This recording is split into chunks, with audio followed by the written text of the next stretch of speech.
There's a guy, one of my favorite stories, back in the old days, in Woody Allen days, we worked, one movie after another, and it was as close to being a full-time job in the movie industry as you could get. And as a result, there was a lot of the same people worked together for many, many years in a row. And there was a set dresser. His name was Mike Bottalucco. And my father worked with his father. He was a carpenter. I worked with both of his sons, Mike and Joe. And Mike would always ask, Woody, what are you going to put me in? What can I do? What can I be in this one? And Woody would stick him in. He'd be the guy over here, he'd be the guy over there, and one day he spoke over there. And the last I know, and I don't know if he's still on because unfortunately don't have a lot of time to watch television, but he was a regular on a law. I'm sure you know the name of it. I don't know the name of it. But here's a guy, he's just a normal guy like you and me, and he what can I do? What can I, and he kept at it. And he did a little thing here. But it didn't happen overnight. It happened over a very long period of time, and he ended up, as a regular on a pretty popular show, and it's that kind of desire and drive, and dedication. It's not all cocktail parties and red carpets, let me tell you. It's a lot of hard work. It's long hours, and sometimes you got to work for free, Yeah, I know. I've never done it, but I hear tell. Oh, you're the one. Okay, you're the one. Okay, great. So what's coming up next? I know the lottery ticket that was filming in Georgia has just finished. It's being released in 2010. Right. We finished that in November. It's just finishing the edit right now. We did a little bit of work on it a couple of weeks ago, just some added footage for the title sequence. And that'll be coming out shortly. I am prepping several different movies, feasibility studies, if you will, boards and budgets, and some very exciting projects I'm looking forward to. I know that they're probably going to break real soon. Very excited about them all, and look forward to it. Well, congratulations for your success. You're always welcome in North Carolina. We want you back. You have a base in Wilmington, right? I live in Wilmington. I have for over 20-something years, and I'd love to work there again. I'd love to work anywhere in North Carolina, but particularly in my hometown. Well, North Carolina misses you, and we are so grateful to have you. Thank you so much, Mr. Bourne. Ladies and gentlemen, Tim Bourne. More action coming from him soon.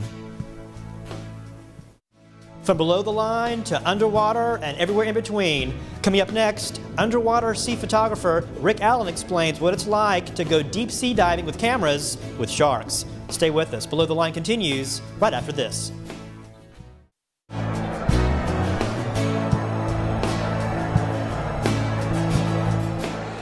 You're watching Below the Line on location. Joining me now is Rick Allen, who started his TV career in broadcast. Tell us what you're doing now. Well, right now I have my own company. I started in 1997. Do a lot of freelance work for National Geographic, Discovery, History Channel, that sort of thing. We specialize, though, in history subjects, military subjects, and marine life. So sharks and shipwrecks are really our thing. And how did you get involved first with water and diving and all that? You want the long story or the short story? The water thing actually came easy. I've been in the water my whole life, started swimming as soon as I could breathe pretty much, and always wanted to scuba dive, but I was too poor to afford to go scuba dive. So when I got to college, they offered it as a PE. And so I took scuba diving, I loved it, but I also had this crazy coach who looked at me and said, whenever he had somebody that needed something done, he'd have an electrical engineer turn on the wall switch. If he needed a desk moved, he'd have a mechanical engineer move it. And I was the speech communications major, so he had one of the first underwater video cameras. He looked at me and said, well, you're the speech major, here, and handed that to me. So in 1983, I started diving and shooting video all at the same time and never looked back. Tell me about any close encounters with sharks and all those things that bite underwater. Very scary things. We do a lot of work with sand tiger sharks, but we've also done some work with great whites. And to quote a biologist I met on a project, she said, I used to have a healthy respect for great white sharks. Now they just terrify me. And let me give you an example of why. Most sharks are just pretty much eating machines. They don't really think a lot. They don't have a system. They're just, nature has built them to be what they are. Great white sharks have a brain. They're real predators, like any other predator, like a lion or a tiger. And one way you see this is we were in South Africa shooting great whites for a National Geographic project. And, you know, in the documentary, you see that moment when the shark comes and hits the bait and the water explodes. Well, before that, there's 45 minutes or an hour of this very large 16-foot, 2,000-pound shark slowly circling the bait and coming in a little closer and a little closer all the time. And he'll come in and he'll look at the bait and he'll get a little closer. So we had this one shark that maybe came in a dozen times over 45 minutes and gets a little closer to the bait. And then the 13th time the shark came, instead of circling the same counterclockwise way, came underneath from a different direction where we weren't even looking and took the bait. And we're like, oh no, there's the shark. And grab that and he takes off with the bait. And that shark totally set us up, totally changed the rules. If it had been a regular shark, they just was circled until they took it. But this shark understood the situation and changed it so that we weren't ready. And that's what makes great whites dangerous. And you caught that all on film, right? Yes. Yeah. But you always see in the documentary that last part where they grab the bait and everything gets crazy. And then the other part, which always happens when you're a filmmaker, is I'm changing tapes and my sound guy is leaning up against one of the engines. And we got this boat with a low gunnel, a low side. And so as I'm changing tapes, a shark comes up over the back of the engine at him, and my wife grabs him and pulls him out of the way, and one of the production assistants, and I don't have any of that on tape. So the shark's coming over his shoulder to get him. So tell me what it's like to get a company started. There's a need for all this footage underwater. How do you transition from broadcast and into high definition? And what do you tell those people out there who want to get into this, how they should get into it? Oh, wow. For people who want to get into it, you're out of your mind. Don't do it. There's several different questions in there. One is, how do you get into it? Well, I'd always specialized in working in the water, and so I'd spent 12 years in TV news. And so whenever news projects came up where there was underwater work to be done, I'd make sure to be involved in that.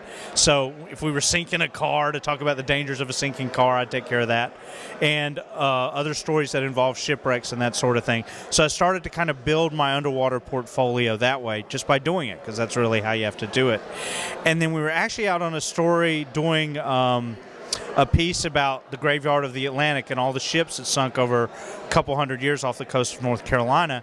And while I was there, one of the scientists, the archaeologists we're working with, says, look, why don't you call me back in a month or two? Something really cool may be happening. And as it turned out, Blackbeard the pirate shipwreck was discovered right about that time, and he had to keep it secret. And so I called him back after they announced the discovery, and I said, that's great. And so I basically took that leverage I had from doing other underwater things. Public television, North Carolina Public Television, was doing a documentary the next year on finding Blackbeard's shipwreck, and they needed an underwater guy. And so I called him up and said, you need me. I need to go do this for you. And so while I was there, we worked on the project for about 3 or 4 weeks, and then I just made sure that I was invaluable. I helped with lines and did all those other things.